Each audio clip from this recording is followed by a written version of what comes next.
Welcome to this new format, Déjà View, where I talk about the rewatchability of movies. Because sometimes you see a film once and think, yeah, it was fine I guess, but no need to see it again. And sometimes you watch it 48 times in a row like it's emotional comfort food that won't judge you for eating cereal at 2 AM. What is in there to come back to certain movies? What are the merits of watching them again? Let me share some wisdom with you.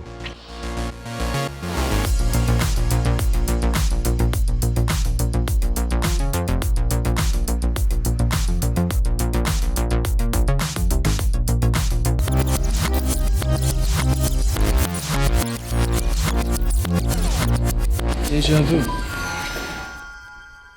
The first episode is about Back to the Future. The movie celebrates its 40th anniversary, so it seemed quite fitting to me. It's a film I've watched more often than I've seen some relatives, and honestly, one of them needs to step up their game. But what exactly pulls me back every single time? First, a quick summary. Back to the Future is the story of Marty McFly, played with irresistible swagger by Michael J. Fox. So much even his mom ain't immune.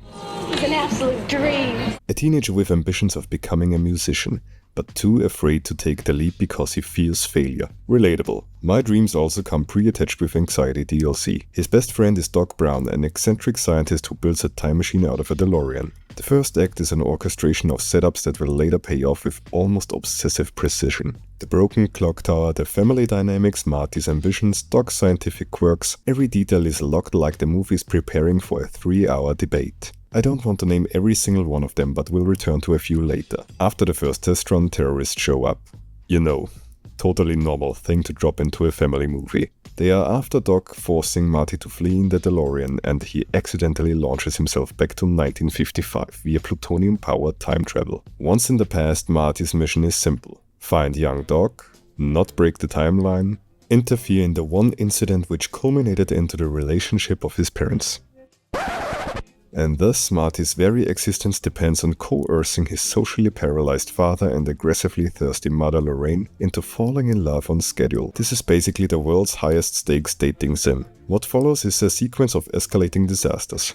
Marty gives his dad George dating advice, but George pales in comparison to Marty in every scenario. Marty deals with Biff, the town's designated bully, which only causes Marty's mom to fall even more for him. Meanwhile, Doc attempts to fix the time machine using 1950s technology, which is roughly the equivalent of building an Iron Man suit with a bunch of potatoes. Their only chance is channeling lightning from the town's clock tower straight into the DeLorean. Everything comes together on prom night. If Marty doesn't succeed in helping his parents to fall in everlasting love, he ceases to exist. And even if he succeeds, he still has to catch the lightning to get back to the future. Production-wise, the film holds up remarkably well. The effects are used sparingly and intelligently. Most of the heavy lifting is done through editing and staging rather than spectacle. Structurally, it's one of the cleanest scripts ever put to film. There are so many setups and payoffs. Lots of things which are important to the plot, but also some Easter eggs. The Twin Pine Mall becomes the Lone Pine Mall. It makes fantastic use of the time-traveling cause and effects. It also features one of the most satisfying punches in movie history. It might actually heal trauma. If you have another one that is nearly as fulfilling in mind, let me know. Thank God George McFly punches his bully Biff into Lucidum. Otherwise he would be the one who fails in life. And one has to be taken down so the other can rise. The lives of Biff and George McFly are on different ends on one spectrum. They can't be balanced out. One has to win and the other has to lose. And when George and Lorraine finally kiss, oh my god, the relief I feel is like I've thrown the One Ring into Mount Doom. Every single time I watch it, I still cheer even though my brain is fully aware of what's coming. The movie has a warm, happy vibe and you generally enjoy hanging out with these characters. They are endearing, it's funny. Not necessarily laugh out loud funny, but effortlessly charming. Marty being the fish out of water obviously gives way to a lot of comedic moments. When he learns what his parents were like as teens. He's a peeping Tom.